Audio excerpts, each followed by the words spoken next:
Ok, thank you. É que não sei se escuta, parece para vocês aí a câmera falando. Não sei por que os últimos dias ela está falando, mas enfim. Bom, pessoal, hoje a gente vai ver a segunda aula de Psicologia da Educação e da Aprendizagem. A gente pode dizer que essa aula a gente vai ver os psicólogos, os teóricos mais relacionados atualmente na educação. Não que aqueles que nós vimos na semana passada não fossem tão interessantes. Sim, a base, né? A base, porque a gente precisa entender como que se dá o percurso, né? Então, hoje, esses cinco não, são seis pensadores que nós vamos falar hoje. Esses seis pensadores, eles estão mais premiados do que os que nós vimos antes, né? Os da semana passada, eles estavam muito mais relacionados à questão do eu, né?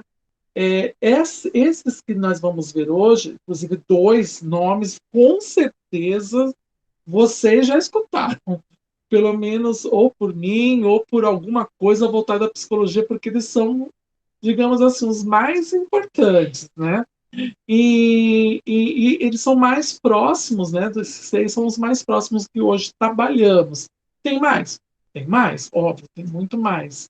Mas esses são os que vão se aproximar muito mais na questão da quebra da educação pela educação para ser uma educação pela mais significativa, mais voltada no pensamento de quem é o meu aluno, né? Então, hoje nós vamos ver as concepções de desenvolvimento e de aprendizagem. Então, nós vamos compreender as teorias e as abordagens da psicologia e suas diferentes epistemologias. Boa noite, Leide. Vamos lá. Olha só, então a gente vai compreender o behaviorismo radical, a epistemologia genética, a abordagem sociohistórica, a teoria da aprendizagem significativa, a abordagem humanista e a teoria da afetividade, tá? Então, para vocês entenderem quem nós vamos falar, a gente vai falar do B.F. Skinner, né? Vamos falar do Jean Piaget, óbvio, que é o primeiro nome que eu tenho certeza que vocês já escutaram. Iremos falar também do Lev Vygotsky, outro nome muito famoso, o Edward Ausubel, o Carl Rogers e o Henri Vallon, né? O Vallon também é muito ligado à pedagogia, muita gente escuta muito sobre a pedagogia valoriana, né? Então, eles vão trazer mais essa questão mais de pensar quem é o aluno, né? Para poder entender tudo isso, vamos começar logo lá do B.F. Skinner, né? B.F., eu estou tentando lembrar qual é o nome, ali. Eu vi tanto esse nome, é porque a gente sempre usa B.F. Skinner, né? B.F. Rufus Frederick Skinner, né? E ele é estadunidense, né? Behaviorismo é um nome, ele vem de behavior, né? Behavior significa comportamento em inglês, tá? O behaviorismo radical de Skinner, ele vem contrapondo, ou melhor, não contrapondo, eu diria que ele traz uma contribuição contrapondo, não tem jeito, tem que ser contrapondo a palavra. Cadê, gente? Cadê? Boa noite, Adriano. Alessandro. Ele vem meio que acrescentando e também contrapondo as ideias do Watson e do Pavlov, né? O que são essas ideias do Watson e do Pavlov, né? Ele vem muito através do behaviorismo metodológico, né? O Watson, com base nas teorias de condicionamento do russo Ivan Pavlov, ele se opõe ao mentalismo e o introspeccionismo. Então, ele descarta os estudos relacionados à mente, pensamentos e emoções. Ele é apenas baseado através da observação e da experimentação. Não que ele seja assim, tão contraponto até esses dois, né, do Skinner, né? Mas ele vai fazer uns acréscimos que eu vou mostrar para vocês. Tem até um exemplo excelente que vocês nunca mais vão esquecer, porque eu aprendi isso na faculdade. E é ótimo, porque esse exemplo que eu aprendi lá, eu nunca esqueci e eu nunca tinha me dado conta até aquele dia, né? Então, um beijo, Joyce. Ai, esqueci o nome da loira, mas gosto de Marta. Tá?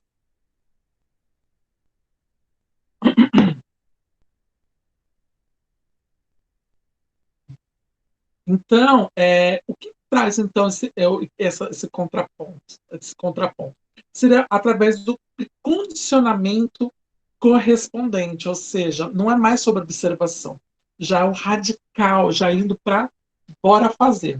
Boa noite, Tiene, né? Então, isso vem através das relações entre os estímulos e as respostas, né? Ele explica o comportamento involuntário e as reações emocionais condicionadas, né? Como é que eu vou fazer esse condicionamento? Eu vou abrir aqui para vocês verem a imagem de um cão, de um cachorro, né? Lá nos slides de vocês. E vocês vão ver, vão entender mais ou menos como é que funciona tudo isso. Cadê?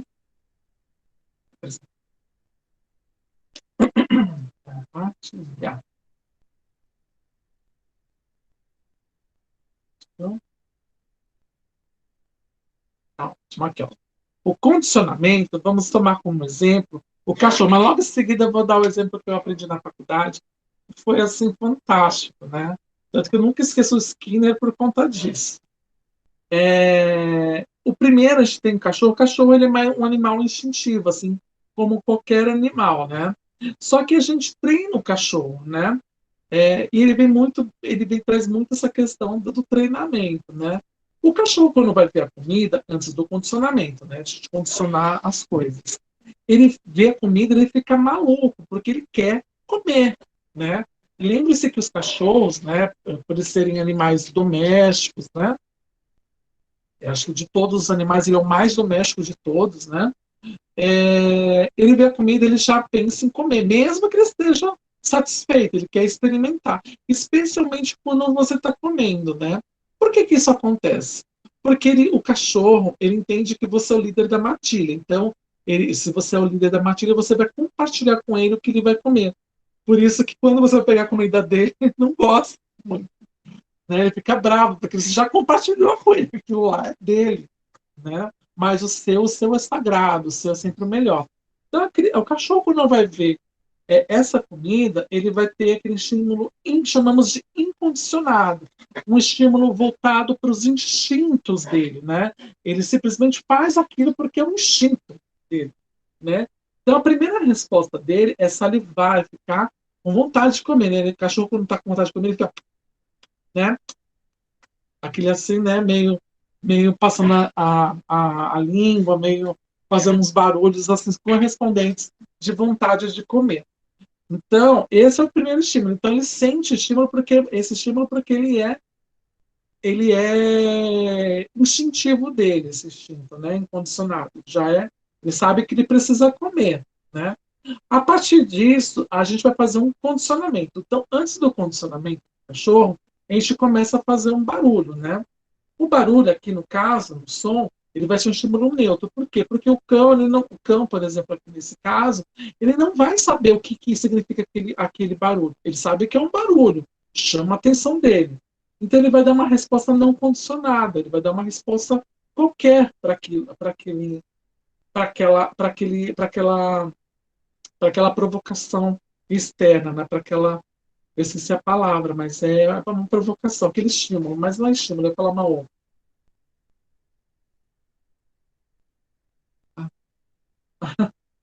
Então, quando você vai condicionar o cachorro para poder ele associar esse estímulo neutro a um estímulo incondicionado, para se tornar algo condicionado, para que ele remeta a isso, o que você vai fazer? Você vai dar comida para ele e vai fazer aquele som. E vai fazer isso diversas vezes. Por quê? Porque ele mesmo com o som, ele vai ver a comida, né? Então ele vai continuar dando uma resposta incondicionada, né? Não condicionada, a diferença de incondicionada para não condicionada é que incondicionada ele é mais instintivo, tá? O não condicionado é simplesmente algo preso, que chama a atenção dele. mas não é algo que se você fizer durante um tempo sem nenhum estímulo, ou não condicionado, ele não vai interpretar nada, né? Diferente do incondicionado, ele vai fazer porque é instinto dele, né? Então, toda vez que você der comida para o cachorro e fizer um barulho, né, que é esse do estímulo neutro, depois de um tempo, ele vai associar esse barulho à comida. Então, nós teremos, após o condicionamento, quando nós fazemos esse barulho, ele já sabe que vai comer. Então, a resposta dele passa a ser condicionada. E aquele estímulo que era neutro já é um estímulo condicionado. Nós treinamos o cachorro. Então, por isso que o melhor exemplo seria desse do cachorro também, porque o cachorro é um ser teoricamente irracional, não é isso? O cachorro não é irracional? Só que o cachorro, a gente consegue treinar ele, a gente consegue provocar alguns estímulos. Porém, que pareça a mesma coisa acontece conosco. E o melhor exemplo que eu tenho é o exemplo dos sinais da escola, né? Por quê? Porque provavelmente vocês não devem saber, eu não sei se eu já contei, mas quem não sabe, vocês vão saber de uma coisa dos sinais da escola. Né? Para quem ainda não citou bem a questão do que é a função da escola, especialmente para a classe operária, é que a escola ela meio que prepara a gente para o mercado de trabalho. Mas esse mercado de trabalho não é apenas por conta do conteúdo que é passado lá, não. Não é, não. É para fazer ficar o tempo fora de casa. E, inclusive, os sons da escola também faz esse condicionamento, esse estímulo condicionado. Por quê? Você escuta um barulho de uma escola, se você não conhece a escola, a gente já sabe, um barulho, né? A criança não entende que barulho é aquele. Só que, quando nós chegamos, toca o sinal. Quando nós fazemos o recreio, né, o intervalo, toca o sinal. Voltamos para voltar para o intervalo, volta o sinal. E quando nós vamos embora, toca o sinal de novo. Né? Esse barulho serve para refletir uma rotina numa indústria, né, numa fábrica. Né? Então ele já foi colocado nas crianças, especialmente para que elas possam entender como funciona o turno de trabalho. É por isso que eu nunca vou esquecer o Skinner por conta desse exemplo, né? E esse exemplo realmente é claro, porque numa fábrica, que era a ideia das pessoas se escravizarem, né? Porque é a Revolução Industrial e tudo mais, a criança, ela entende que quando ela estiver trabalhando na fábrica, tocou o sinal na hora que ela está chegando, quer dizer que é a hora que ela tem que começar a trabalhar. Tocou de novo, ela tem que parar porque ela vai parar para comer. Tocou de novo, é a hora de voltar. Tocou uma quarta vez, ela está indo embora. É mais ou menos a representação do nosso turno de trabalho normal, de, entre aspas, 8 horas, né? Você trabalha 4, para e volta a trabalhar mais 4. Né? Então, esse exemplo é excelente, porque é como funciona conosco. Então, para isso do cachorro também é muito bom, para vocês entenderem que isso também está preso em nós, em nós também. Apesar de nós sermos racionais, nós também precisamos passar por estímulos que são condicionados. E isso começa desde quando nós somos crianças, né? Tia, nós somos...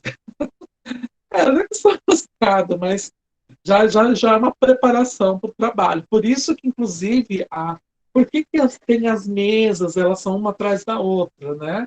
Porque ela também é um estímulo condicionado, é uma representação de... esqueci o nome.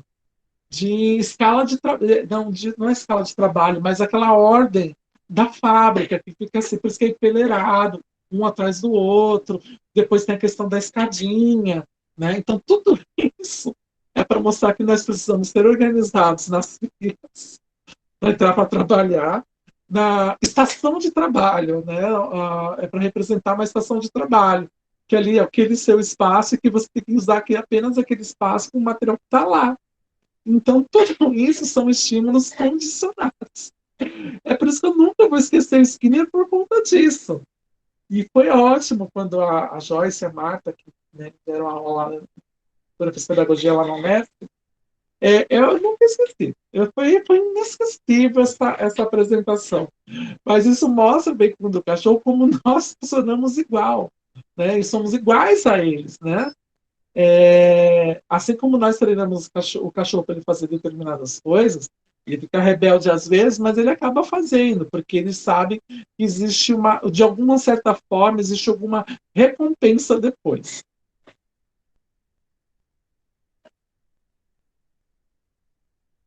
Mas Skinner ainda não acabou, né? Tem também o que chamamos de, nesse behaviorismo radical, tem o que chamamos de condicionamento operante, né? Que vem de operar, de mexer, né? Isso já está muito ligado às ideias que vêm do Skinner, né? Esse realmente é bem do Skinner, né?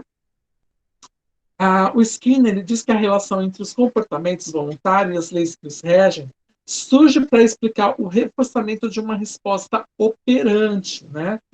Isso quer dizer que quando um organismo precisa se adaptar a condições ambientais ou resolver problemas, ele faz uma resposta operante. Então, quando o local onde ele está é, ou os problemas que ele precisa resolver se funila, ele precisa ter ideias rápidas, né? Um exemplo é horrível que eu vou falar, mas é um exemplo excelente. Vamos pegar aquele é um prédio pegando fogo. A primeira coisa que a pessoa faz, infelizmente, é tentar escapar dali o mais rápido possível. Por onde? Pelo elevador, porque é o meio mais rápido para fugir. Porém, é o pior modo de se fugir. Por quê? Porque ele tem, ele tem cordas, né? É com graxa, aquilo é inflamável, é um forno, né? Se pegar fogo, né? Porque o fogo pode começar embaixo. O fogo queima, né? Então, o queima, ele produz ar quente. O ar quente é mais leve que o ar frio, então ele sobe, né? Então, por isso que eles tornam o cone é o pior lugar. Por isso que a gente sempre, quando pega fogo e está no andar alto, a gente tem que descer pelas escadas, nunca pelo elevador. Mas a primeira coisa que a gente pensa é fugir pelo elevador. Não consegue fugir, o que a gente faz? A gente toma uma outra decisão ruim. A gente sobe. O que eu acabei de falar? Quando o prédio pega fogo, o ar é queimado, né? O oxigênio é queimado. Então ele vira lá um ar mais quente. E o ar quente sobe. É por isso que muita gente acaba morrendo, porque não consegue respirar. Né? Então, quando algo está pegando fogo, a gente tem que ficar, inclusive, mais para baixo, porque em cima está o ar quente, o ar sem oxigênio para a gente respirar. E é isso implica essa mudança, a resposta do nosso organismo em se adaptar ao ambiente. Né? A primeira coisa que a gente faz é. Né? E, na verdade, não, a gente tem que descer, ficar baixo, né, no chão, e descer, né, se for possível, né, pelas escadas. Hoje é possível nos prédios porque todas as rotas de fuga são formadas por escadas e por portas, né, corta-fogo, né? Então vocês veem isso em todos os prédios, né? Prédio que não tem essa escada corta-fogo, você pode prestar atenção que elas têm janelas, né? Justamente para o ar sair, o ar quente sair, né? Então, para que não haja, né, esses tipos de acidente, como aconteceu, por exemplo, lá na década de 70, tanto no edifício Joelma quanto no edifício Andraus, né? E, inclusive, hoje que é o Joelma, que é acho que é o edifício Cidade de São Paulo, que fica lá no terminal Bandeira, ali na perto da Anhangabaú, ele é, inclusive, um dos prédios mais seguros do mundo hoje, né? Por incrível que pareça, depois do fogaréu. As pessoas se jogavam, né? Porque elas perdiam, não porque elas se jogavam, às vezes porque ela perdia, ela queria respirar e o ar estava muito quente e perdia a sensação, caía a sensação, né? Os sentidos e caíam, não é porque elas se jogavam, né? Então isso mostra como o nosso organismo ele vai também se adaptar ao ambiente. Uma outra forma desse resolver problemas é até muito comum. Quando a gente consegue, recebe um joguinho, um quebra-cabeça, um jogo de sete erros, né? A gente tem que olhar o jogo de sete, a gente vai fazendo a comparação. Só que alguns achados são muito difíceis, né? E a gente não consegue. Se a gente não consegue resolver o problema, a gente também aceita o fato de que a gente não consegue aceitar, resolver e acaba desistindo, né? Mas por quê? Porque a gente não tentou o máximo resolver o problema. Pode ser que, pode ter certeza que a pessoa que tentou para desistir, ela ficou tempo tentando resolver aquilo e não conseguiu. Então, para o Skinner, ele entende que existe uma tríplice contingência, né? Tríplice contingência, né? O antecedente, o que ele é, né? Os estímulos que ele recebeu durante toda a vida, a resposta, né? Que é a busca da resolução do problema e a consequência através da escolha desse problema. Né? E, além disso, nós temos os pressupostos teóricos do behaviorismo, né? Nós temos quatro tipos, né? E esses quatro, dois se relacionam diretamente. Primeiro, o reforço positivo e contra o reforço negativo, né? O primeiro e o segundo, né? O reforço positivo, ele aumenta a frequência e a intensidade de um comportamento desejado, relacionando-se com as consequências agradáveis de sua ocorrência. Né? Ou seja, o reforço positivo é quando aquela ação mostra que se você fizer aquilo, é algo que vai te deixar satisfeito de algum tipo, de algum jeito. E satisfeito necessariamente não é ser feliz, né? Satisfeito é satisfazer algo, né? Tem que satisfazer algo. Não é necessariamente ao prazer, prazer, prazer, só puramente. Então, vai vir ligado ao prazer de satisfazer. Então, quando você satisfaz, você vai sentir uma das coisas é o prazer, tá? Parece complexo, juro, não é. É porque a gente precisa entender um pouco do significado da palavra, né? Satisfazer é realizar, né? Já o prazer está ligado de fato à sensação. Então, é algo agradável, é algo que vai te fazer completo, né? Então, isso vai fazer o que chamamos de reforço positivo. Então, ele vai reforçar que aquelas escolhas, aquelas ideias, elas trazem uma sensação de completude para você. Tá? E contra isso existe o reforço negativo, né? Ele reforça a ocorrência do comportamento desejado, evitando consequência desagradável. Ou seja, se você fizer aquilo e for algo que não vai te dar prazer, então você já cria mecanismos para que aquilo não ocorra. Então esse é o reforço negativo, né? Então, para que você não sinta aquela dor, não sinta aquele desprazer, você vai criando mecanismos para poder resolver aquilo da melhor forma. E, por último, né, nesses dois últimos, temos os pressupostos, nós temos a punição e a extinção. Apesar também, assim como o reforço positivo e negativo, a serem parecidos com alguma coisa, né? Ambos eles procuram que você procure respostas, né? Através da ocorrência ambiental e das respostas, né? Da necessidade da resposta. Já a punição e a extinção elas também são contrárias, né? Seria mais ou menos como nós vimos agora esses últimos dois. Né? Porque a punição diminui ou elimina um comportamento indesejável pela aplicação aplicação de uma consequência desagradável. É a aplicação. Tá? Então você se pune, você faz algo que vai fazer você lembrar que aquilo, se você fizer, vai sentir mal. Né? Já a extinção, ela também diminui ou elimina um comportamento indesejável. Porém, diferente da punição, que é pela aplicação de uma pena, a extinção é pela remoção de uma consequência agradável. Né? Então, você elimina isso para poder atingir o objetivo, tira aquilo daquele processo de resposta, né, daquele, do meio, para poder conseguir resolver e gravar dentro do seu capital cultural. Ok? Dúvidas sobre o BF Skinner? BF é em inglês, tá? É BF. É BF Skinner. Rules.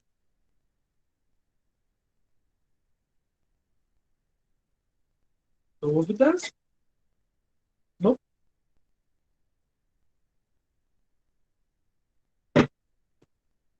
Tá ótimo. Então, vamos para o Piaget, né? O Piaget, ele vai ter uma abordagem epistemológica, né? O que diacho é epistemológica, né? Eu vou falar como está no dicionário, né? O dicionário diz o seguinte, que são as etapas e limites do conhecimento humano, especialmente nas relações que se estabelecem entre o sujeito indagativo, ou seja, que pergunta, e o objeto inerte, o objeto que não tem sensações, né? As duas polaridades tradicionais do processo cognitivo. É uma teoria do conhecimento. Então, toda vez que vocês virem epistemologia, epistemológico, significa relativo à teoria do conhecimento. Né? No caso do Piaget, a gente vai ter uma abordagem mais voltada para o desenvolvimento humano. Né? Como vocês sabem, eu lembrei agora, eu tinha deixado até anotado ali. Não existe método Piaget, tá? Nunca repitam isso. Se alguém falar, meu filho estudando pelo método Piaget, já pode desmentir a pessoa. Pode desmentir com 10 estrelinhas, porque realmente não existe método Piaget. A Piaget, assim como os demais teóricos que nós estamos vendo hoje, eles têm teorias, tá? Método é uma fórmula no qual nós vamos ver no. Eu acho que nós vamos ver no Ausubel. Nós vamos ver que é uma coisa mais homogênica, né? E a verdade, nesses teóricos, a gente vai ver muito mais heterogênico, algo só da pessoa, algo sui generis, né? O método não. Tanto que quando vocês pensarem em método, vocês devem lembrar Paulo Freire. Paulo Freire é método. Ele fez um método para poder facilitar o aprendizado das pessoas mais velhas. Né? Já aqui, que a gente precisa entender como se dá a aprendizagem, a gente vai trabalhar apenas com teorias. Tá? A escola piagetiana tem método. Não tem método. Para com isso, não tem método. A escola lá, Waldorf, tem um método. Não, é teoria. Até o Waldorf também é teoria. Tá? Vou explicar especialmente no Piaget. Vocês vão compreender isso de modo lindo. Né? Os pressupostos teóricos de Jean Piaget, ele vem através do desenvolvimento biológico, ou seja, conforme a pessoa vai, né, vivendo, né? E com desenvolvimento intelectual, né, a formação do seu eu. Né? Ele traz dois esquemas. Primeiro, da assimilação e a segunda, da acomodação. A assimilação, como o nome diz, ele procura assimilar as dificuldades com os conhecimentos que ele já possui. Né? A partir disso, quando ele começa a assimilar, a gente começa a criar o que eu chamo muito de banco cultural, né? Seu capital cultural, né? Como se fosse uma grande biblioteca de manejos dentro da gente. Vai inclusive ver isso nos outros teóricos também, né? Especialmente até no, perdão, no Vygotsky, né?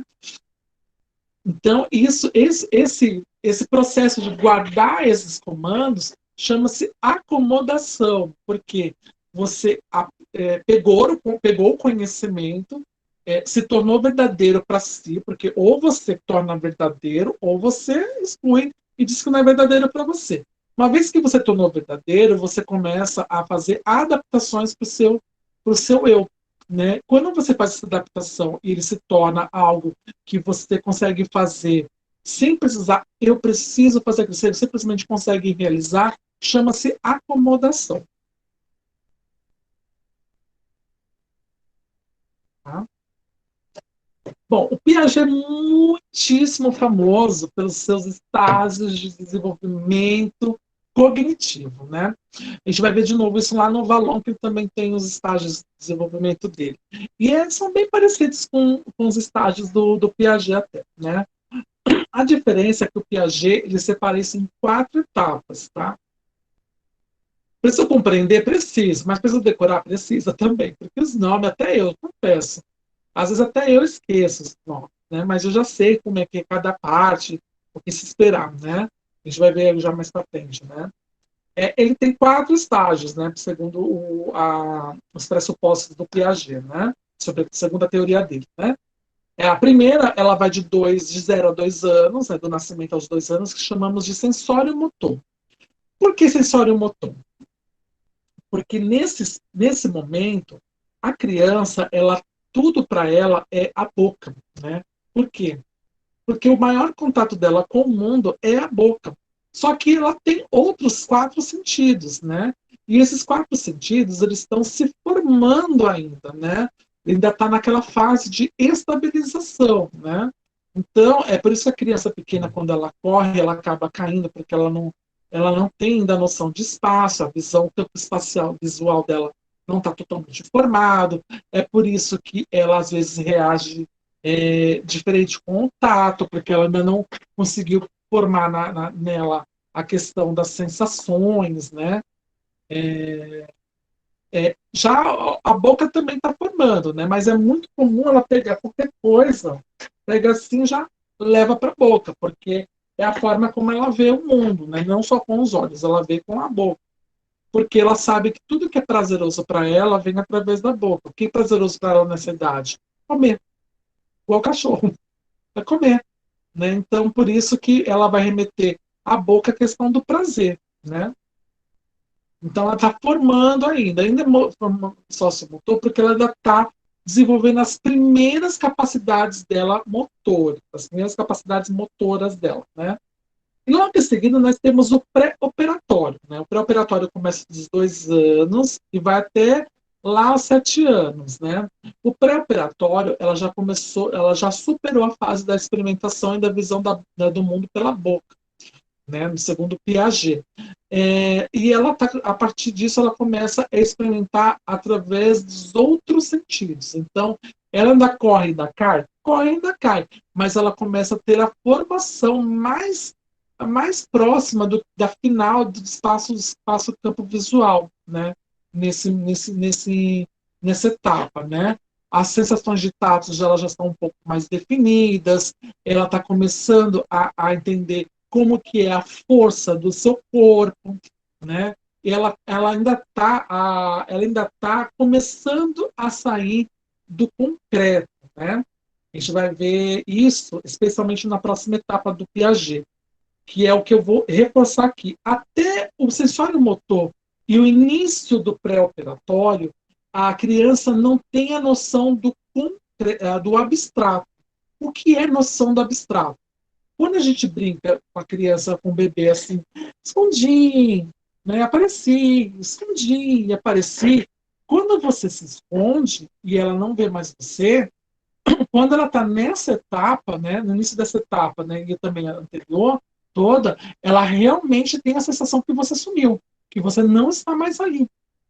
Ela fica confusa com esses sumiços. Então, por isso que é muito comum a criança, às vezes, acordar, ela vê que ela está sozinha, ela não está te vendo, você está no quarto com ela, ou na sala com ela. Se ela não te vê, ela começa a chorar. Né? Isso que eu falo, eu te vejo falando em relação às mães. Então, por isso, né? Então, ela não tem essa noção ainda da abstração, abstralidade, da abstração, né? E isso vai começar a mudar a partir do pré-operatório, quando são concebidas as primeiras construções concretas concretas e abstratas. Basta ver que nessa ela já tem, aliás, já tem uma boa base concreta. Ela inclusive fica muito bem escrito com a base completa, mas a abstração ela vai surgir mais no final do meio para o final dessa etapa. Tanto que a criança, nessa época, ela brinca falando. Podem prestar atenção. Elas brincam, ela está sozinha, ela consegue falar, narrar toda a brincadeira dela. Porque ela não consegue abstrair e organizar essas ideias que ela está falando na mente sem falar, que é algo que nós fazemos. Por isso que ela, quando vai falar, você tem quantos anos? Ela vai, 4 anos. Ela faz isso. Porque ela ainda não tem, apesar dela precisar ver o concreto, ela precisa mostrar o concreto, ela não tem abstração do número, por exemplo, 4. Né? Assim como ela não tem abstração também de brincar plenamente, e de criar, usar a imaginação dela apenas dentro da sua mente. Ela precisa verbalizar isso também, né? O operatório concreto, ele vai coincidir muito com o período que ele vai estar no FUND 1, né?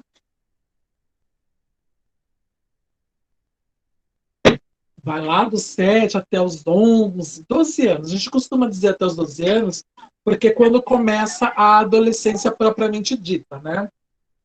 O operatório concreto, ele já superou ao concreto, tanto que você pergunta para a idade da criança, ela já fala 8. E ela sabe o que significa o número 8. Né? Ela, além disso, ela consegue também realizar as abstrações. Ela consegue trabalhar com o imaterial, ela consegue entender que aqui ela é uma sala onde eu estou, esse quarto que eu estou, está todo cheio de ar. Ela já consegue ter essas noções. Se a gente falar para uma criança de 2 anos que esse quarto está cheio de ar, ela não vai entender, porque ela não vê o ar. Ela só sente o ar, né? Está muito ligada aos sentidos. Então, no operatório concreto, ela já consegue concretizar coisas abstratas. Ela consegue entender que o ar eu sinto pelo vento, pela respiração. Ela consegue fazer contas de cabeça. Ela consegue organizar textos mentalmente. Ela consegue já compreender toda a força que há no seu corpo, né? Então, ela tá em quase totalmente em formação. Por que ela não está totalmente em formação? Porque nós temos, segundo Piaget, um quarto estágio, né? Que é a formação a operatório formal, né? Operatório formal, que é justamente a partir dos 11, 12 anos, vai coincidir com a adolescência, né? A adolescência, ela é compreendida, vocês vão ver inclusive isso lá no Valonter, que eu esqueci o nome do Valon, mas do que é, mas eu lembro lá na hora, eu vejo, eu vou falar para vocês. Do Valon lá tem o quinto, que é da puberdade, né? É quando ela já superou tudo aquilo que podia ser feito relacionado ao espaço. Então ela precisa compreender as sensações que ela tem dentro dela, né? Ela é mais eu vou até falar isso no Valon, é eu contra o mundo, eu contra a mãe, eu contra o pai, é a formação intelecto-social final da criança. Então, vai definir quem ela é ao longo de sua vida. Né?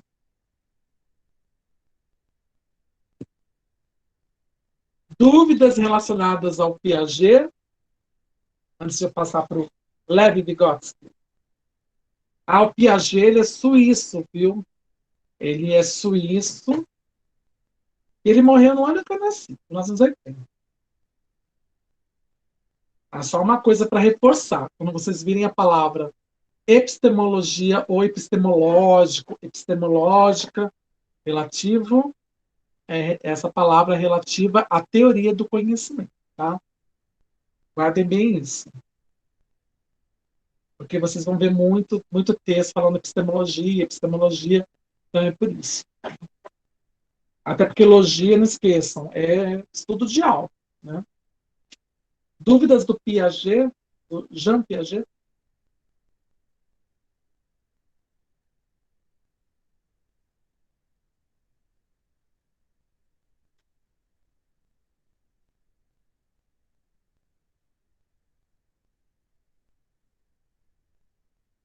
Não? Se tiverem dúvida, qualquer coisa no meio da minha explicação, tiverem dúvida, pode abrir o áudio e falar, gente. Pode falar. Bom, o Vygotsky, né, apesar de ele ter nascido em 86, foi Império Russo, né? Império Russo. Era Império Russo? Acho que era Império Russo. Eu acho que era Império Russo, né, na época. Mas ele é bielorrusso, né? A cidade de nascimento dele foi Bielorrússia. Curiosamente, tanto ele, o Piaget, quanto o Vygotsky, eles foram contemporâneos, né? O Vygotsky morreu antes, bem antes do Piaget. Ele morreu, deixa eu ver, na década de 30, né? No meio da década de 30, né? E o Vygotsky, ele foi perseguido pelo comunismo, pelo stalinismo, né? Leninismo, né? E eles foram contemporâneos. E, curiosamente, eles não se conheciam. Até porque quando o Império Russo caiu em 1917, o Vygotsky tinha 96 para 17, 4 mais 17, 21, tinha 21 anos. Então, ele estava começando a realizar os seus estudos e tudo mais. Então, e a Rússia, né, a União Soviética, ela, ela meio que trancou seus gênios, né, para ficar preso aquele conhecimento apenas no país. Isso, inclusive, é um exemplo maravilhoso do comunismo, né? Para quem acha que o comunismo é ótimo, não, o comunismo não é bom, não, o comunismo é ruim. Né? O socialismo que é bom. Né?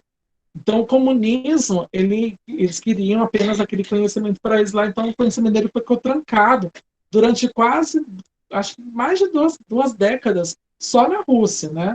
E tanto ele quanto o Piaget, o Vygotsky quanto o Piaget, eles fizeram os mesmos tipos de pesquisa e chegaram ao mesmo a mesma conclusão. A diferença é que, no caso do Piaget, por isso que eu falei que não é método, é teoria, porque o Piaget ele usou como exemplo os seus filhos. Só que o Piaget ele era uma pessoa rica, era uma pessoa abastada. Então, os filhos dele possuíam algumas eram supridas algumas necessidades que são extras, além extrínsecas da educação, que elas, na verdade, não são nem extrínsecas, elas são bem intrínsecas, que elas vão fazer a educação de fato ocorrer, né? De fato acontecer de modo completo. Né? Um desses casos, por exemplo, é estar bem alimentado. Né? Já o Vygotsky, ele fez isso, ele não fez com os filhos dele, né? Ele fez fazendo pesquisas, olhando, fazendo observação, né? Essa, por isso que é muito parecido, né? O Piaget, ele tem uma abordagem construtivista, né? De construir. Então, por isso que tem os estágios dele. Então, cada etapa foi realizada para construir conhecimento, né? A mesma coisa acontece com o Vygotsky. A diferença é que com ele, né, com o nosso Vygotsky, acontece a influência também da sociedade. Né? É como se fosse uma grande engrenagem. Né? Aqui está o sujeito, aqui está a sociedade. Da mesma forma que tem esses conhecimentos que eles são necessários por etapas, assim como o Piaget falou, para o Vygotsky também era muito importante como estava a criança, como que era o ambiente no qual ela estava inserida, porque isso vai completando essas lacunas que o Vygotsky, que o Piaget não conseguiu trabalhar. Tanto que, para isso, maior diferença do Vygotsky para o Piaget é que o Vygotsky leva muita abordagem social, até porque era algo muito em voga, especialmente num país comunista como era a União das Repúblicas Socialistas Soviéticas lá do início do século passado. Né? Então, a sociedade também vai ajudar a moldar esses conhecimentos, ser um fator, vai ser um outro fator, aliás, um outro fator não, vai ser o fator mais importante para que tudo aquilo que o Piaget falou se concretize de modo pleno. Tá? O Vygotsky era um pão, gente, era bonitão ele, né? Então, o Vygotsky, ele vai trabalhar o que chamamos de ZPD. Vou mostrar para vocês o quadrinho do ZPD, né? Para vocês entenderem. O ZPD vai trabalhar a linguagem, né? E a linguagem, para o Vygotsky, ela é um sistema simbólico fundamental para as relações humanas. Por quê? Como que nós, humanos, nos comunicamos com os outros, né? Nós nos comunicamos através da fala, de gestos, de movimentos. Nós precisamos estabelecer algum tipo de linguagem entre nós da sociedade. Né? Então, esse sistema simbólico ele se torna fundamental para que haja essa interação. Né? Além disso, a linguagem ela é responsável por mediar, óbvio, as relações humanas. Né? Porque se eu me comunico, a pessoa precisa entender o que eu vou dizer do outro lado. Assim como ela vai falar, eu preciso também compreender daqui. Por isso que quando a gente fala que a criança, quando ela fala errado, é horrível no ponto de vista de língua portuguesa. Mas a própria linguística lá com Ferdinand Saussure, né, o Ferdinand Saussure, vocês vão ver lá isso mais para frente, quando vocês virem língua portuguesa, né? O Saussure vai trabalhar a questão da linguagem. E a linguagem, por incrível que pareça, eu aprendi isso no curso de letras, não foi de pedagogia. O mais importante na linguagem, na linguística, é se fazer entender e se fazer comunicar. É necessário que para o emissor e entre o emissor e o receptor haja uma comunicação plena, né? Que não haja ruídos, que não haja perturbações que faça o receptor não compreender o que o emissor está falando. Isso também vai aparecer nos estudos do Vygotsky, né? Porque a linguagem, assim como símbolo fundamental, ela é a responsável por mediar essas relações, né? E a linguagem, acima de tudo, é um instrumento capaz de transformar a aprendizagem, né? A diferença de linguagem para línguas, existem diferenças de linguagem para línguas, tá? Por que nós não chamamos a Libras de linguagem de surdos? Porque a Libras é uma língua. Língua é quando existe um repertório, né, os léxicos, né, as palavras, existem regras gramaticais, regras de como você trabalhar para poder ser compreendido, compreendidas as palavras, né? No caso da Libras, ela não vai ter a questão fonética, mas é uma língua espaço visual, né?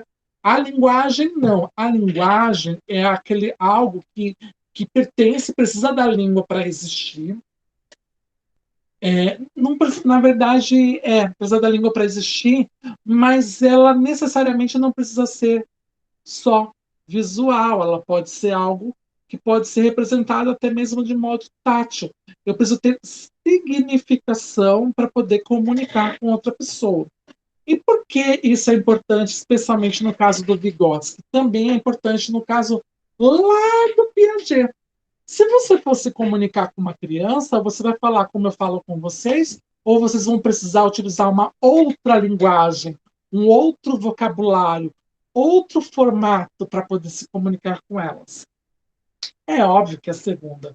Você precisa realizar essa adaptação das línguas, realizar uma linguagem para que fique mais familiar possível, né? Você não vai trabalhar com a criança de um modo formal, né? Com norma culta, né? Até porque ela ainda está em formação, né? Então a linguagem ela vai fazer toda a diferença no momento dessa aprendizagem que aparece lá do Piaget, né? No caso do Vygotsky. Né? E isso é demonstrado através do que chamamos de ZPD. Né? O que é ZPD? É a zona de desenvolvimento proximal. Né? A zona de desenvolvimento proximal ela tem um conceito que pode parecer complexo. Juro para vocês, não é complexo. Não é. É até fácil. Opa!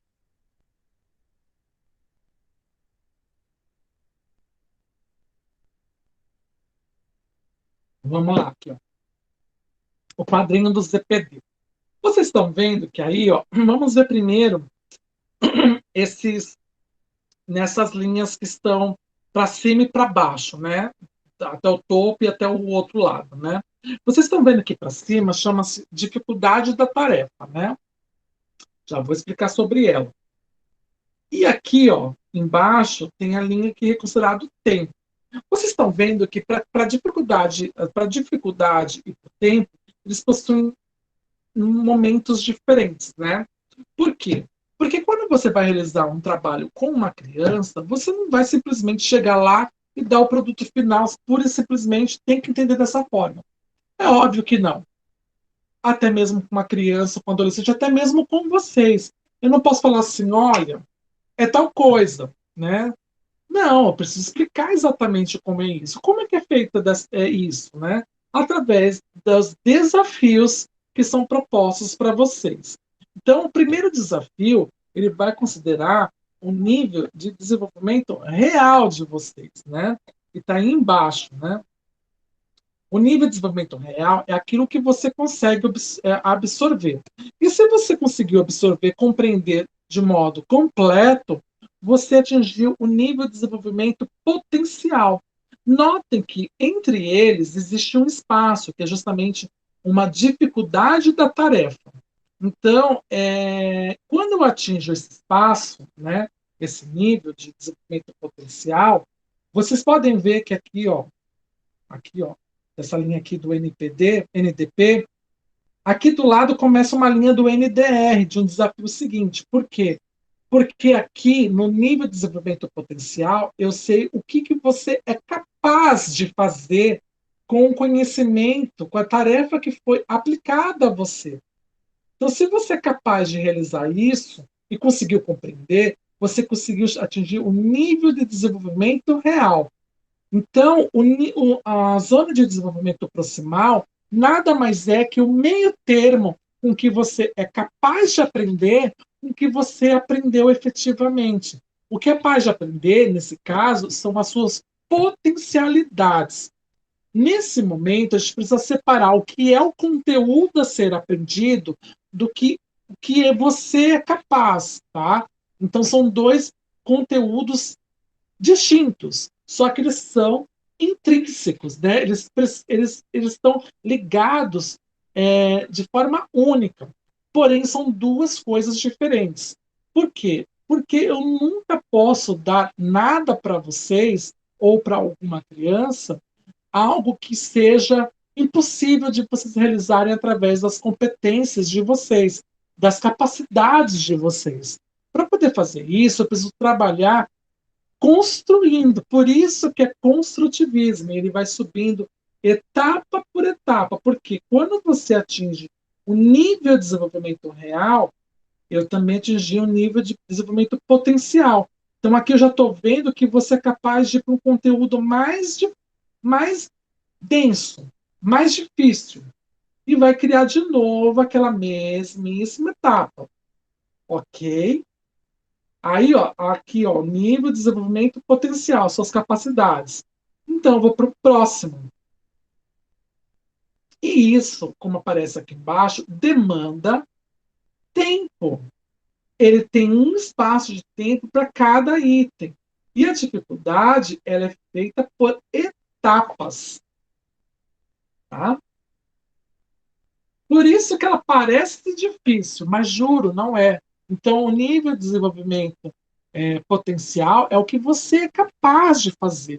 O real é o que você aprendeu a fazer, né? O que você consumiu, o que você o que você acomodou dentro de si.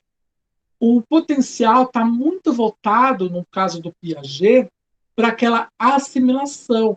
Porque quando eu tenho algo que já está lá dentro do meu banco cultural, e vejo um desafio, eu vou procurar algo parecido para poder resolver aquele problema. Quando eu consigo resolver e aprendo, eu atingo justamente essa zona de desenvolvimento proximal.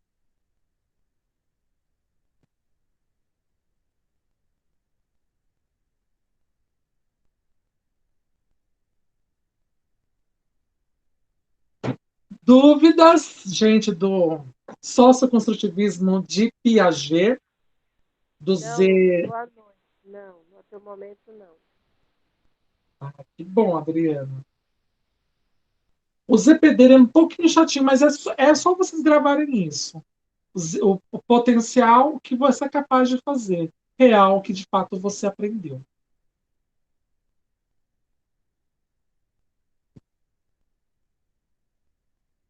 Então, para poder gravar bem e reforçar isso, eu vou voltar nos estágios de desenvolvimento cognitivo do Piaget, né? Então, a gente vai ver de que modo esses quatro estágios afetam a preposição das metodologias de ensino. Né? Então, esses quatro estágios também estão muito ligados ao Vygotsky. Ele diz respeito à utilização de conteúdos e metodologias inadequadas ao nível do aluno. Tá? Por quê? Porque quando eu vou trabalhar com aluno, eu preciso ter esses conteúdos e metodologias exatamente preparados para eles, né? Por isso que existe, por exemplo, existe, por exemplo, por isso que tem a BNCC, porque ela já promove essa construção aos poucos do que de fato é o entendimento das crianças, o que ela vai conseguir compreender naquele momento, né? Então, o Piaget ele identifica esses estágios de desenvolvimento cognitivo e esquemas de adaptação que se situam na interação entre os processos cognitivos e o meio. Cognitivos são os potenciais das crianças, né? Os nossos potenciais, e o meio ele vai estar muito ligado onde ele está inserido. Mas não é isso que é o Vygotsky fala? É a diferença, que lembra que eu falei que do Piaget, o Vygotsky foi lá e preencheu as lacunas que estavam faltando? Porque isso também estava previsto lá no Vygotsky, na sua teoria. Porém, ele não soube exemplificar. Voltando, porque os filhos dele tinham uma ótima condição social, então ele tinha todo um esquema de realmente realizar todo um processo exitoso de educação, né? A escolarização dos professores, eles desempenham papéis fundamentais no desenvolvimento cognitivo das crianças, né? Porque a escolarização ela vai dar vai dar esses, nossa, a palavra vai dar esses elementos para que a criança consiga realizar as dificuldades que forem sendo apresentadas ao longo de sua vida. E os professores precisam compreender como inserir essas dificuldades para que eles possam vencer, né? Vencê-las, né? E ir construindo. Por isso até que a zona de desenvolvimento proximal ela vai subindo, porque é igualzinho como nós falamos do construtivismo. Quando a gente pensa no construtivismo, é na construção, é criar conteúdos que vão se complementando e ficando mais difíceis, né? É isso. Né? Ele permite também, na teoria do Piaget, o professor estabelecer objetivos educacionais concretos, né? Diferente daquela abstração que havia falado, o concreto quer dizer que são objetivos que de fato serão satisfeitos pelos alunos, que irão compreender e entender e utilizar isso de modo depois da acomodação e da sua assimilação, né? Ele entende o erro, né, o Piaget, como algo construtivo, usado pelo aluno na tentativa de aprender novos conhecimentos. Por isso que quando a gente fala que para o meu aluno que está aprendendo inglês, aqui é o momento de você errar, não precisa ter vergonha de errar. É porque, de fato, ali é o espaço de errar, né? E exatamente aqui a faculdade é o espaço de vocês errarem, de aprenderem conceitos novos. Não pense que eu cheguei, por exemplo, à faculdade tendo todos esses conhecimentos, ou achando pelo mesmo meio que eles achavam. Não, pelo contrário, né? Isso tudo vai sendo construído ao longo do ensino, para que justamente você consiga assimilar todos os conteúdos e consiga aprender. A mesma coisa acontece a compreender de modo holístico, né? Total. A mesma coisa vai acontecer com a criança, né? Ela não vai aprender aos poucos, vai construir esse conhecimento e vai errando, porque ela não erra, ela sabe que já não pode realizar aquele método, né? Aquele formato que ela achou a resposta. Ela vai já guardar essa informação que ela sabe que não pode realizar daquela forma. Ela vai ter que achar um outro método para poder atingir o resultado esperado, né? E o enfoque psicogenético dá ênfase aos diferentes estilos individuais, né, de aprendizagem e não fazem parte de uma proposta homogeneizadora, né, como eu havia falado para vocês antes. Então, nesse caso, a gente começa a pensar no aluno como um ser único mesmo, né? A gente não pensa mais como um grupo, né, homogeneizador, a gente tem que formar um monte de gente pensando da mesma forma. Não. Cada um vai ter suas particularidades e que será que vai ser construída de modo único, né? Cada um vai ser atingido de determinado modo. Agora a gente vai ver, então, a abordagem da aprendizagem significativa do Ausubel, né? Aí é o Edward Paul Ausubel, né? O Ausubel, ele vai ter uma perspectiva mais cognitivista da educação, né? Mais através das competências, das possibilidades da criança, né? A sua teoria ela é toda baseada num contexto escolar e ele enfatiza o papel dos professores. Mas como enfatiza? Porque cadê? Aqui, vai ser logo em seguida. Porque o professor ele vai fazer o aluno aprender de modo significativo, né? E aprender significativamente implica em expandir e aprimorar os conhecimentos prévios e, a partir disso, ser capaz de acessar e relacionar conteúdos novos. Lembra quando eu falei para vocês, foi para vocês que eu falei da avaliação diagnóstica? Eu acho que não foi, estou em dúvida, mas acho que não foi, não. A avaliação diagnóstica é quando a gente vai fazer para medir o quanto de conhecimento o aluno tem para a gente ter meios de como trabalhar com ele, né, com eles, né? Então, aprender significativamente, ele entende, é entendido que o contexto que o aluno está, os antecedentes desse aluno, onde ele vive, como ele se sente, eles são fatores que irão pesar no momento de sua aprendizagem. Por isso que ele vai ter, perdão, vai ter essa a que chamamos de aprendizagem mais contextualizadora, mais significativa, porque tudo que ele for aprender, ele vai ver uma função prática do seu cotidiano. Então, ele vai ver como aplicar aquilo e compreender porque aquilo aquela informação é aquela. Porque ele não vai simplesmente decorar, ele vai vivenciar o conhecimento, né? Então, a aprendizagem significativa, ela tem dois princípios, que são muito parecidas, tá? Mas elas têm as suas diferenças. Primeiro, o conteúdo ensinado ele precisa ter potencial para o aluno. Né? Ele tem que levar em conta o que ele pode ser trabalhado com ele, o que ele pode realizar de fato com aquele conteúdo. Né? E o segundo, ele precisa estar disposto a apreender, não é aprender, apreender o mundo, aliás, o conhecimento transmitido de modo consistente e não arbitrário. Então, ele tem que estar aberto para abraçar esse conhecimento de modo que ele veja significados relevantes em sua vida. E isso tem que ser feito de modo prazeroso, né? Tanto que a aprendizagem significativa ela é diferente da aprendizagem mecânica. O que é aprendizagem mecânica?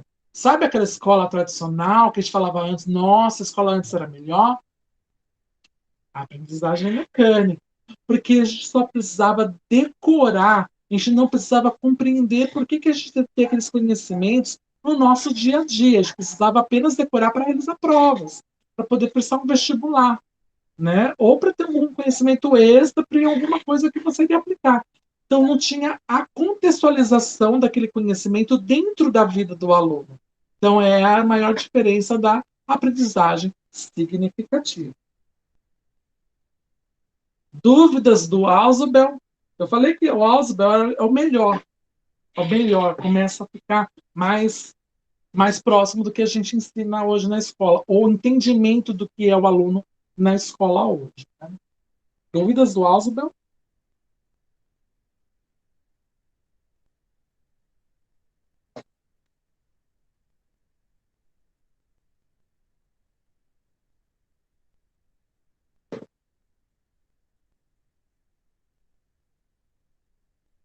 Vou continuar. Quase acabando. Vamos lá para a abordagem humanista do Carl Rogers, né? O Carl Rogers, né? Ele tem uma abordagem centrada na pessoa, né? Ou humanista, né? No ser humano, né? Na educação, o professor ele deve proporcionar um fazer pedagógico que tenha como foco central o aluno. Então, o que, que isso significa? Ele tem que estar centrado nos interesses do aluno, nas emoções e nas suas motivações. Então, o humanista e a abordagem humanística, ela vai ter uma mais do que contextualizado para a criança. Ele vai ter que sentir também mais do que mais motivado a aprender. E isso dá para fazer individualmente? Eu vou ser muito sincero, não dá. Nem eu consigo fazer isso de modo completo. Mas ele precisa partir daí para a gente compreender, especialmente os alunos que têm mais dificuldades. Por isso que é importante entender essa abordagem humanista, né, do Carl Rogers. Porque quando você tiver um aluno com dificuldade, você precisa ver com os olhos dele. E a gente vai ver isso muito também lá no Valon, né? No Valon vocês vão ver que vai ter que ter aquela questão da empatia. Né? Não, acho que até no próprio Rogers mesmo, né? E o professor ele se torna então facilitador da aprendizagem, né? Ele, como é ser um facilitador da aprendizagem? Ele não vai apenas transmitir o conteúdo, ele precisa desconstruir com o aluno, não é o professor que vai desconstruir. Ele precisa desconstruir os conceitos para que o aluno consiga reconstruir de modo que aquilo reflita quem ele é. Por quê? Porque se você juntar, quebrar em pedaços importantes, né, que tenham significados, o conhecimento, o aluno vai conseguir pegar esses pedaços e ir construindo do modo que melhor for melhor satisfazê-lo educacionalmente, tá? Então é isso que vai acontecer. Então o professor ele vai funcionar como um facilitador dessa aprendizagem. Ele vai desconstruir com o aluno, mas o aluno vai reconstruir do melhor modo que ele. Claro que não pode fugir do que se espera, mas ele vai ser reconstruído. Essa abordagem, como eu falei, vocês vão ver mais com os alunos com dificuldades. Dificuldades, não estou dizendo aluno de inclusivos, não é isso. Porque até mesmo um aluno tido normal possui dificuldades. Então é aí que entra a abordagem humanista do Rogers. Então, ele tem uma ideia de não diretividade, ou seja, ele não é um caminho que o aluno precisa seguir. Ele precisa construir esse caminho. Né? Pensa que é um mato. Né? Não é uma estrada que tem lá no meio desse mato. Não. Ele vai começar a construir o caminho do seu conhecimento, do melhor modo. Então, essa abordagem humanista é um método no qual o professor busca não interferir na cognição e na afetividade do aluno. Né? Então, o professor ele vai estar ali para facilitar os processos de cada aluno em busca da sua autonomia. Lembra que a gente viu da autonomia do aluno humanista? Interferindo o mínimo possível nesse processo. Por isso que o professor ajuda a desconstruir, mas a não construir. Porque a construção tem que ser feita com o aluno. Você vai desconstruir, vai facilitar algumas coisas para que ele consiga reconstruir de modo autônomo. Né? Então, para tanto, o professor deve possuir umas características que qualificam para o fazer, né, docente, tais como a congruência, a compreensão empática e a aceitação incondicional positiva. Basicamente, se colocar no lugar do aluno. É exatamente resumindo esses três itens, é se colocar de fato no aluno. Ter os mesmos olhos com o aluno. Acredite, nem eu consigo fazer isso de modo completo. Mas é algo que a gente precisa parar e olhar. Especialmente vocês que estão lá no infantil. Se eu trabalhasse especialmente no infantil e no Fundo 1, pode ter certeza, eu já não teria essa fala assim, não consigo de modo completo. Eu teria que fazer de modo completo. Porque o aluno está construindo o conhecimento dele. Dúvidas do Carl Rogers?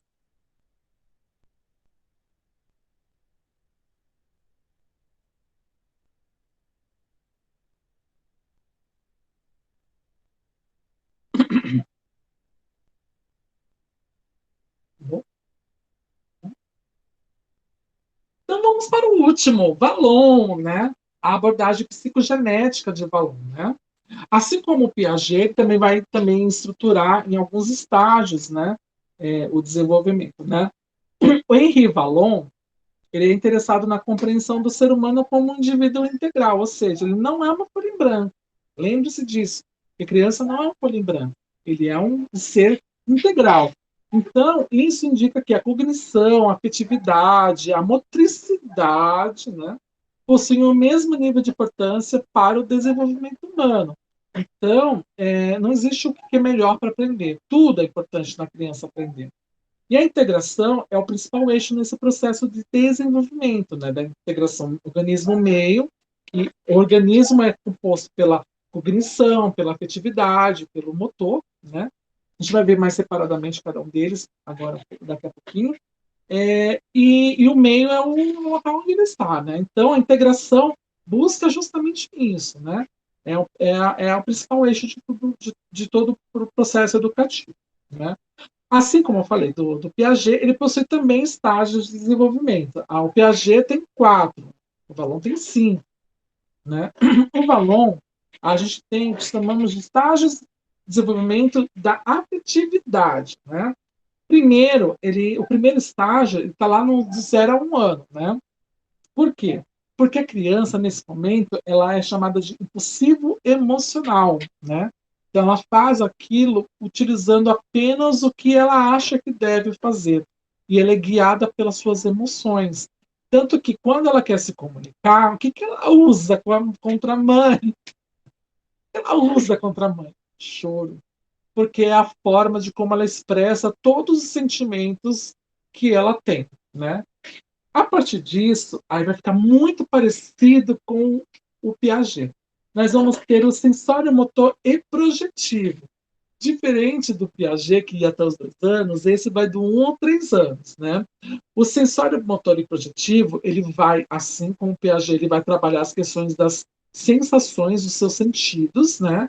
Ainda, para a criança, o mundo ainda é um pouquinho a boca, ela vai deixando um pouco dessa boca, porque ela está muito presada no caso do Valon lá no Impossível Motivo, mas ela começa também a trabalhar aquilo que ela está vendo, né? Então, por que a criança começa a querer andar?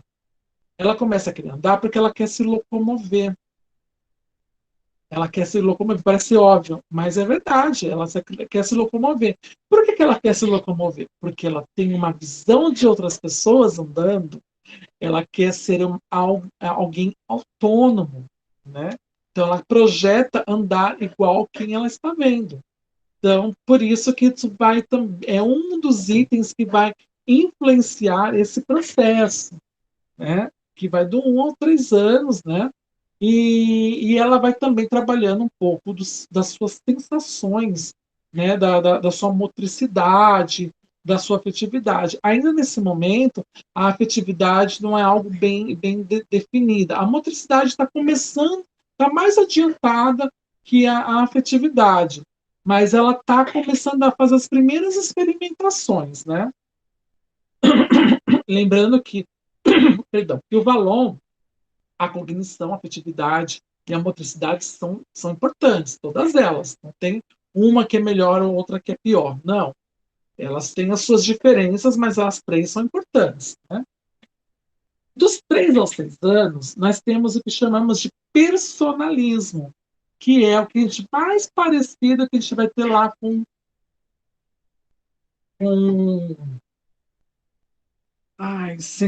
pré-operatório. Né?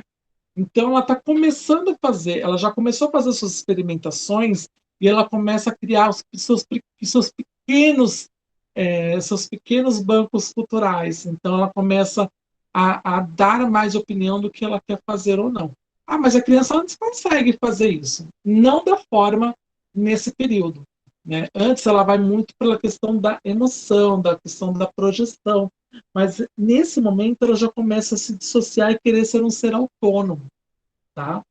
E na etapa seguinte, que é categorial, ela vai corresponder lá no Piaget, o sensório, não, ai, operatório concreto, né?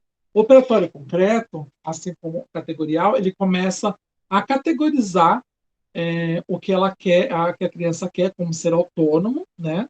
E ela também começa a emitir as suas pequenas opiniões, né? Ela não tem ainda discernimento total, né? De modo complexo como nós adultos, mas ela já começa essa formação e começa a realizar suas primeiras opiniões com clareza, né? Ela não faz mais confusão com fatos, né, de sua vida. Já a seguinte, assim como o operatório formal, que eu havia falado que era muito parecido com o do Valon, é a puberdade e a adolescência, né? Que é quando é eu contra. Esse é ótimo. Eu contra eu mesmo, eu contra o mundo, eu contra todo mundo.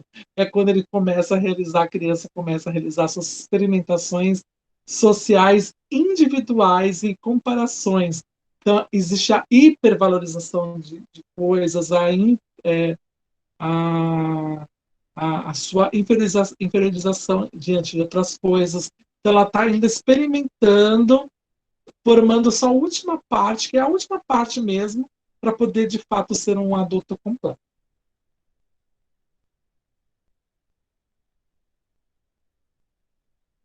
Então, a teoria da afetividade do Valon e as emoções, ele está muito ligado, como eu falei, aos domínios cognitivos, afetivo, motor, interagindo, né, eles interagindo e criando a totalidade do indivíduo e a sua personalidade, sem prevalência de nenhum deles. Então, nenhum vai ser melhor do que o do outro. Né? Os três são importantes. A afetividade, ela oferta funções que respaldam as emoções, sentimentos e paixões, tá? Paixões, gente, não é paixão de amor, não. Paixões são aqueles gostos, né? São os gostos, né? As preferências, tá? O ato motor, ele é o responsável pelo deslocamento do corpo no tempo e no espaço, pelas reações posturais e apoio para as expressões de sentimentos e emoções, né? Melhor exemplo, a criança ela é agredida, então ela vai ter aquele sentido de bater também, porque ela vai reproduzir isso, que o que o motor dela está fazendo. E as cognições sustentam as funções de aquisição e manutenção do conhecimento, envolvendo representações, memórias e planejamentos. É o banco cultural, é a acomodação do Piaget, né? É a acomodação, é o banquinho cultural dela, que ela procura exemplos para fazer realizar a assimilação e depois a sua acomodação. Ok? Dúvidas, gente, sobre esses três últimos? O Ausubel, o Edward Ausubel, o Carl Rogers e o Henri Vallon? Tieme estava ansiosa por pedagogia, da educação. Dúvidas, Tieme? Carolina, Aline, Adriana, André, Adriana, Leide. Não? Tá gostando, Tieme? Estava ansiosa? Tô gostando bastante. É bem interessante. Bastante coisas que eu não sabia mesmo, assim. Que é do dia a dia, é do nossa educação, né? Uhum. Foi da minha, que é de agora, das crianças de agora, que eu não sabia quem eram as pessoas que haviam começado tudo isso. Né? Perfeito. Como eu falei, esses são os mais próximos do que nós utilizamos hoje. Né? Tanto que que a gente mais vê Vygotsky, Piaget, mas não só, né? A gente tem falei, o Vallon, o Rogers, o Ausubel. O Ausubel é o melhor, acho que de todos, que é o que mais traz a questão do eu, né? O Rogers também do humanístico, que aí a gente vai trabalhar mais o individual, né? Mas, gente, é isso. Por hoje é só. Se vocês tiverem dúvida, postem lá, conforme for dando, eu vou respondendo. Aproveitando aqui, amanhã é dia do professor. Parabéns para vocês, minhas futuras colegas. Né? Na semana passada foi o Dia Internacional do Professor. Foi na segunda-feira, dia 5. E amanhã, dia 15, é o dia Nacional do Professor. É o dia do professor aqui no Brasil. Tá bom? Parabéns Parabéns para para todos você nós. também. Para Parabéns para todos todos nós, nós. futuros Para todos professores e nós. para você também. Para todos nós que vocês serão meus futuros colegas. Com Ainda vai certeza. se barrar. Assim esperamos. A Bom, aula hoje foi boa, só tem que aprender a falar esse nome do outro aí. Alza, que nome difícil. Alzubel, é como se escreve, Alzubel. Aliás, não é nem Alzubel. Alzubel, é Alçubel, né? Porque o S Alçubel. é Alçubel, é Alçubel. Eu Mas achei que fica eu estava falando errado. Alçubel. Alçubel. Falei, tem alguma coisa errada. Alçubel. Ah, eu acho mais difícil o Vygotsky. Demorou para Gosto. aprender. Também é difícil. Também. Vamos ter que ter uma outra aula sobre isso, para aprender. Não, mas relaxa. Com o tempo vocês vão decorar. O importante é decorar o nome deles. Tá bom? Tá bom. Obrigada, Então, Lúcia. gente, parabéns para nós, para amanhã, dia 15. E aproveite. E até a semana que vem, com a nossa terceira aula Tá de bom. Psicologia da Educação. Tá. Lucas, eu queria te perguntar uma coisa antes de você encerrar rapidinho. Pode falar. Porque no dia que tem prova, eu não acho legal assim ter aula. Porque tem gente que trabalha e aí só consegue fazer a prova no horário da aula. Prejudica se a gente não assistir a aula aquele dia e fazer a prova? Não, tem algum erro. Então, quando acontecer isso, Adriana, eu vou até falar a mesma coisa que eu falo para o pessoal de segunda-feira. Quando isso acontecer, printa a tela e manda para o Pedro. Ele está lá no grupo, tá? Manda para o Pedro para ele vai verificar o que está acontecendo, né? A prova tem que ficar disponível a partir da meia-noite e um, né? No dia de aula, né? Essa prova online. É, Ela fica, não é só no é, horário da aula, não. não, então, não, eu falo assim, para nós que temos dia de quarta-feira, tem muita gente que trabalha e só consegue fazer a prova no horário da aula. E deveria não É. ter aula de quarta no dia que tivesse a prova. Pelo menos eu acho para facilitar para quem trabalha. Ah, não, mas é por isso que eu estou gravando. No Ah, dia da prova, no dia da prova, a presença de vocês é a prova. tá, porque a última prova, eu tive reunião na secretaria, e eu cheguei em casa, já era 7 horas, eu tive que fazer a prova correndo e entrar na Hum, aula. Por isso que eu estou questionando, entendeu? não, não faça isso. É que a aula é boa para você interagir, mas Isso. se você chegar às 7 horas, só dá para fazer nesse horário, você faz nesse horário. É que eu coloco a aula, faço a live no mesmo dia da aula, não porque é o dia da prova e tudo mais, é para que o Entendi. conteúdo não fique concentrado tudo numa única aula. Então, Entendi. tanto que presencialmente isso vai mudar. Presencialmente, a prova começa sempre às 8, então das 7 às 8 vai ter a interação, mas depois é a prova para vocês Tá, realizarem. então. Entendi. Caso aconteça isso novamente, eu chegar no horário da aula, eu posso fazer a prova, aí depois eu assisto a aula Pode. gravada que você manda toda semana, de boa, não vai me prejudicar em termos da minha presença. Não, a presença no dia da prova é a prova, Ok, Lucas, muito obrigado. tá bom? Beijos dos professores para você, tá? Obrigada, Tá boa ótimo. noite. Boa noite. Mas o que eu falei é verdade. Se acontecer algum tipo de problema na prova, ela não fica disponível, que aconteceu com o pessoal da segunda-feira. Printa a tela já de manhã cedo e manda para o Pedro ele resolver. Porque é ele que tem que resolver. Lá, ele não, né? A Anguera precisa resolver. A Então, secretaria, ok. quanto mais cedo, melhor, porque a resposta vem ao longo do dia, né? Porque também Ok. ele, tanto ele quanto a Kátia, depende, não é assim, ligou, já resolveu. Ele manda para lá, eles têm um tempo para responder, eles mandam com urgência, eles também têm um tempo para responder. Tá? Então não é nem má Ok. vontade nem do Pedro e nem da Kátia. Tá bom, então tá. Mais alguma coisa, gente?